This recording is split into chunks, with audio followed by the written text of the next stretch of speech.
Bonjour à tous, j'espère que vous allez bien. Dans cette vidéo, je vais vous parler du triangle du Nevada, qui est un lieu plutôt mystérieux dans lequel il s'est passé pas mal de choses, notamment beaucoup de disparitions, d'avions, et puis des phénomènes qu'on dit paranormaux. Alors je vous laisse vous installer bien confortablement, éteindre vos lumières, et quand vous êtes prêts, c'est parti.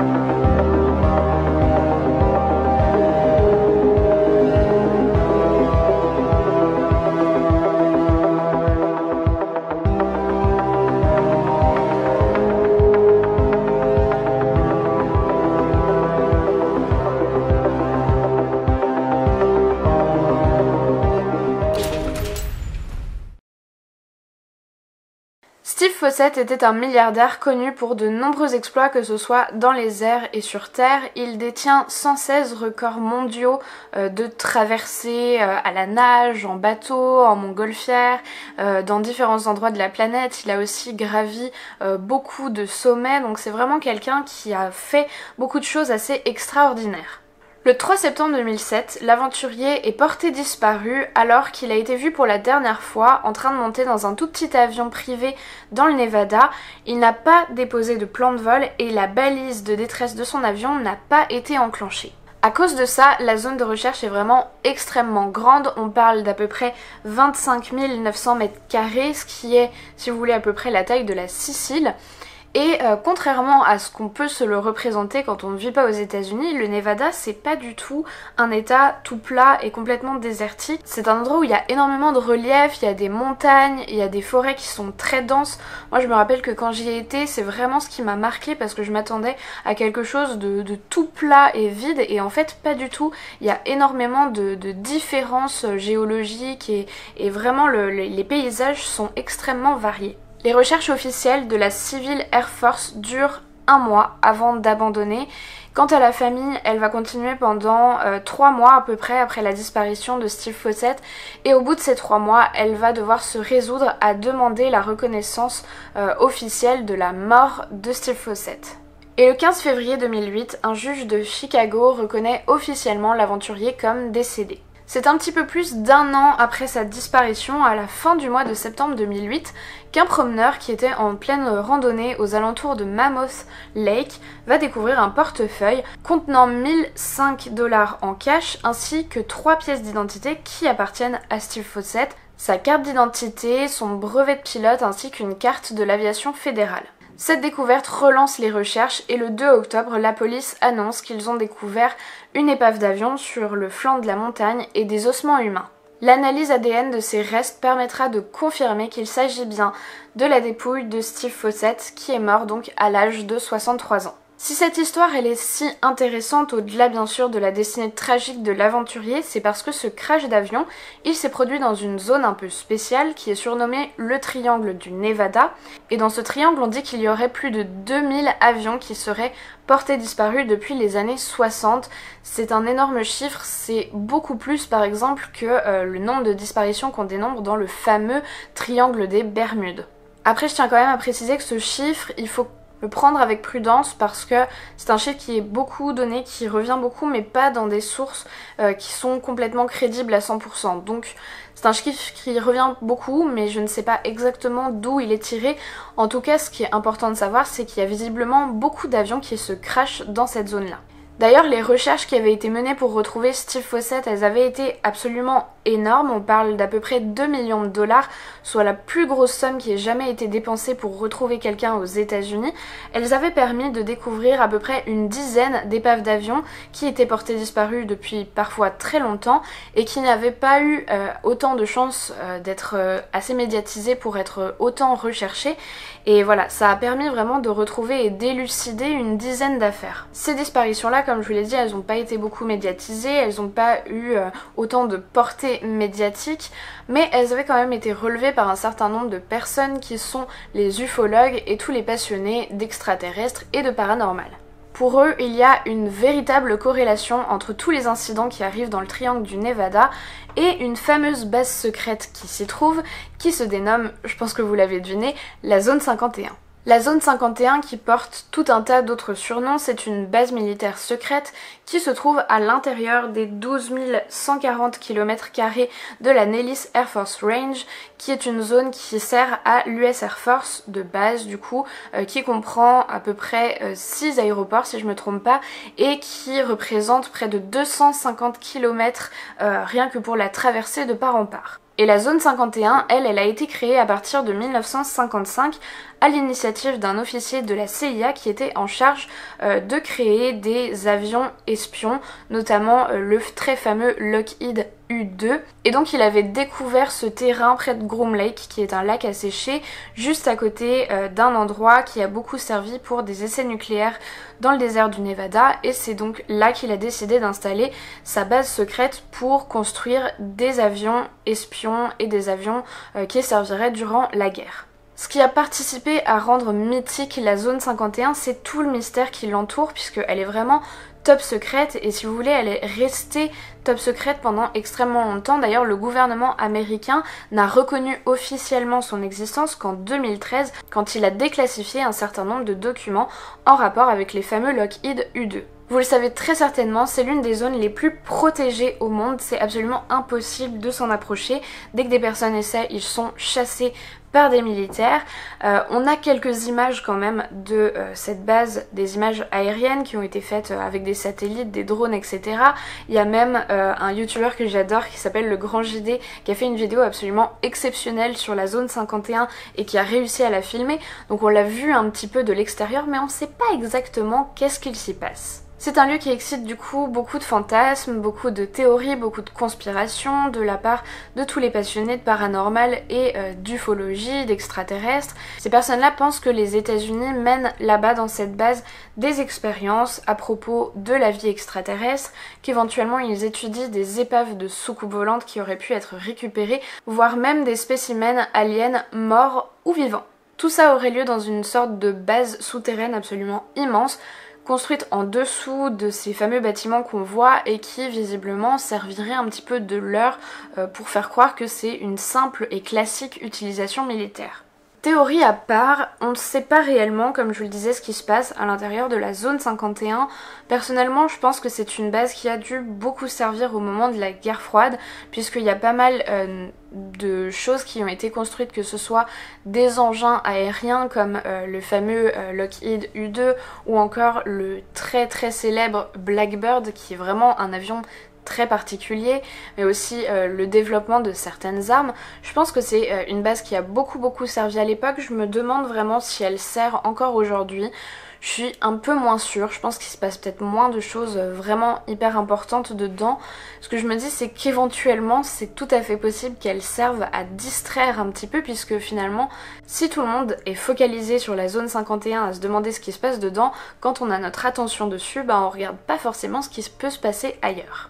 Alors pour en revenir à toutes ces disparitions d'avions qui se sont produites dans le Nevada, il y a tout un tas d'explications qui sont données qui vont des plus rationnelles aux plus farfelues. On a bien entendu les explications extraterrestres, comme quoi en fait les avions disparus auraient carrément été prélevés par les extraterrestres, c'est ce qu'on appelle les abductions, et ça expliquerait pourquoi on ne retrouve pas d'épave. Il y a aussi des explications un peu plus complotistes, dans le sens où ces personnes-là pensent par exemple que s'il y a des avions qui ont été crashés, ils ont pu être soit entrés en collision, donc de façon accidentelle avec des engins militaires du gouvernement, et ensuite le gouvernement aurait essayé d'étouffer ça, soit carrément descendu volontairement par les militaires parce qu'ils auraient survolé la zone et ils auraient vu des choses qu'ils ne devaient pas voir. Et puis il y a des explications plus rationnelles qui, elles, se basent sur la nature du terrain. Comme je vous l'ai dit, c'est une zone qui a beaucoup de relief montagneux et dans laquelle il y a aussi pas mal de différences de température, de gros écarts en fait, puisqu'il peut y faire extrêmement chaud mais aussi très froid pendant la nuit, et tout ça, ça crée beaucoup de remous d'air en fait qui sont très dangereux si on se trouve dans un petit avion, et si on se retrouve dans ces remous d'air là, ça peut être vraiment très grave, voire même fatal.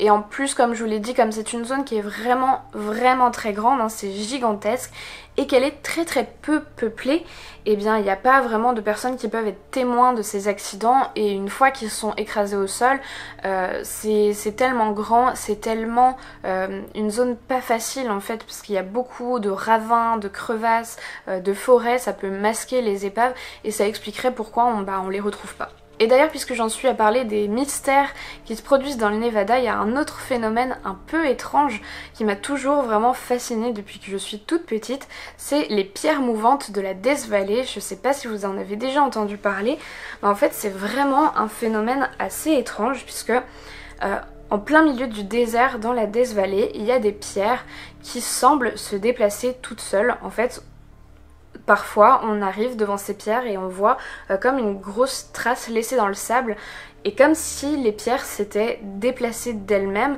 D'ailleurs il y a des trajectoires qui sont pas du tout les mêmes selon les pierres, donc du coup on voit vraiment que ça peut s'entrecroiser, ça peut changer brusquement.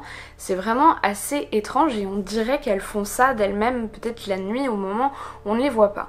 C'est un phénomène qui a beaucoup fait poser de questions, qui a été pas mal étudié sans qu'on puisse le comprendre pendant des années et qui vient finalement d'être expliqué scientifiquement depuis je crois une dizaine d'années. Donc on sait maintenant comment est-ce que ces pierres se déplacent et ça n'a absolument rien de paranormal. En fait ce qui se passe c'est que comme je vous le disais, dans le Nevada et dans la Death Valley, il y a vraiment des moments où il peut faire très froid, il y a des moments où il pleut, voire même des moments où il neige. Je sais que ça peut paraître un petit peu bizarre puisque c'est l'un des endroits, voire même je crois l'endroit le plus chaud de la Terre, mais ça peut arriver en fait qu'il y ait une petite couche de glace qui se forme sur le désert. Et en fait si vous voulez, cette glace elle va être amenée à fondre puis à se reformer etc. plusieurs fois, et ça va carrément englober certains rochers et donc du coup former une toute fine couche de glace en dessous. Et au moment où cette glace fond, et si à ce moment là il y a beaucoup de vent, ça va pousser les roches, et c'est en fait ce qui explique comment est-ce que ces pierres-là se déplacent, tout simplement au moment où en fait la glace commence à être un petit peu plus fondue, elle peut être amenée à glisser et à emporter la roche, puisque le poids de la roche avec le vent fait qu'elle s'emporte toute seule, et c'est pour ça qu'on voit en fait ces trajectoires là. Ça a d'ailleurs été filmé, donc si jamais ça vous intéresse, j'ai mis en barre d'infos un article où il y a une vidéo où on voit tout ça et ça l'explique très bien. Donc voilà un phénomène assez bizarre mais qui est maintenant expliqué scientifiquement et qui n'a absolument rien de surnaturel, de paranormal. Il n'y a pas d'intervention des extraterrestres là-dedans. Mais voilà, j'avais envie de vous en parler parce que ça faisait un petit peu partie des choses un petit peu spéciales qu'on peut trouver dans le Nevada. Pour en revenir à ce dont je vous parlais, le sujet principal de la vidéo, ces fameux crashs d'avion, je pense que ça reste quand même vraiment très différent parce que pour les roches c'est vraiment 100% naturel, 100% géologique on va dire, donc il n'y a vraiment pas d'explication autre à aller chercher. Dans le cas des avions c'est quand même différent parce que là il y a vraiment une intervention humaine, il peut y avoir des erreurs mais il peut aussi y avoir effectivement certains complots ou des choses comme ça derrière, donc je pense que c'est très différent. Il y a vraiment, comme je vous l'ai dit, beaucoup de théories différentes et pour l'instant on n'a pas vraiment la réponse. Donc voilà, j'aimerais bien savoir dans les commentaires quelles sont vos théories à ce propos-là. N'hésitez vraiment pas à aller me les mettre tout de suite avant que je donne mon propre avis, comme ça on verra, on pourra comparer. Moi personnellement, ce que j'en pense, pour la grosse majorité des cas, je crois vraiment à l'explication rationnelle et naturelle au niveau du fait que voilà, ça doit être très compliqué de piloter des petits avions dans cette zone-là, et ça expliquerait pourquoi est-ce qu'il y a beaucoup d'avions qui se crashent et ensuite pourquoi on ne les retrouve pas forcément.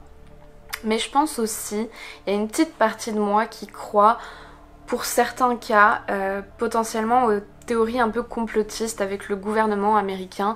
Je me dis que c'est pas complètement impossible qu'il y ait pu avoir par exemple un accident où des petits avions entrent en collision avec un engin militaire qui était en plein test. Ça me semble pas complètement impossible, et puis qu'ils aient ensuite un peu étouffé l'affaire et qu'ils se soient dit bon bah cet avion là on va dire qu'il est porté disparu. Il y a même une encore plus petite partie de moi qui pense que c'est possible que certains aient pu être abattus si jamais ils ont essayé de survoler par exemple la zone 51, qu'ils n'étaient pas censés le faire, qu'ils ont reçu plusieurs messages leur disant faites demi-tour, et que des personnes se soient obstinées et continuent à essayer d'y aller. Je me dis, connaissant certaines choses qui sont déjà produites aux États-Unis, ça m'étonnerait pas totalement qu'ils aient décidé de les abattre et d'étouffer l'affaire. Voilà, mais je pense pas ça pour la totalité de tous les avions disparus, mais je me dis ça a peut-être pu arriver, peut-être 1, 2, 3 fois, pourquoi pas. Voilà. Bon, je vous dis ça parce que je sais qu'il y a déjà eu des choses vraiment louches qui se sont passées au sein du gouvernement américain avec des programmes très secrets et vraiment pas du tout éthiques. Je pense au projet MK Ultra par exemple, qui est vraiment pour moi le plus gros morceau et le truc le plus incroyable qui ait pu être révélé à propos de ce qu'avait pu faire un gouvernement à sa population. Mais voilà, enfin, je dis pas que je pense que c'est le cas pour tout, et puis je pense qu'il y a une petite partie de moi qui a un peu envie de croire à ça, parce que c'est quand même plaisant de s'imaginer qu'il se passe des choses vraiment top secrètes et peut-être un petit peu surnaturelles à l'intérieur de cette base. Mais voilà. Écoutez, je crois que j'ai fait le tour de cette histoire du triangle du Nevada. J'espère vraiment que la vidéo vous a intéressé et qu'elle vous a plu. Je sais que voilà, c'est pas du tout le genre de sujet que j'aborde généralement sur cette chaîne, mais j'ai envie de temps en temps de parler de ces choses-là parce que c'est des sujets qui me passionnent réellement. Donc voilà. Je sais aussi que c'est une vidéo un petit peu courte, j'espère que vous n'êtes pas trop déçus, mais sachez que je vais vraiment clairement me rattraper. Si je fais cette vidéo un petit peu plus courte, c'est parce que j'avais besoin en fait d'avoir plus de temps pour préparer le prochain sujet qui va être vraiment un gros sujet très très lourd et j'espère qu'il va vous plaire. J'ai assez peu de doutes en fait sur le fait, je pense que ça va vous plaire, voilà, je veux pas trop vous spoiler mais je pense que vous allez aimer et vous comprendrez quand vous verrez que c'était un sujet assez lourd et qui me demandait beaucoup de temps à préparer, donc c'est pour ça que j'ai décidé de faire une vidéo un petit peu plus légère et plus courte entre temps. Donc voilà, écoutez, j'espère que cette vidéo vous a plu, je l'ai déjà dit. Il me reste juste à remercier les personnes qui m'ont écouté jusqu'au bout, à remercier toutes les personnes qui prennent le temps d'aller faire un tour sur mon compte Utip. Merci à vous. Moi je vous fais plein de gros bisous, je vous dis à très vite pour une prochaine histoire. Et puis en attendant, n'oubliez surtout pas de rallumer vos lumières. 1, 2, 3, 4.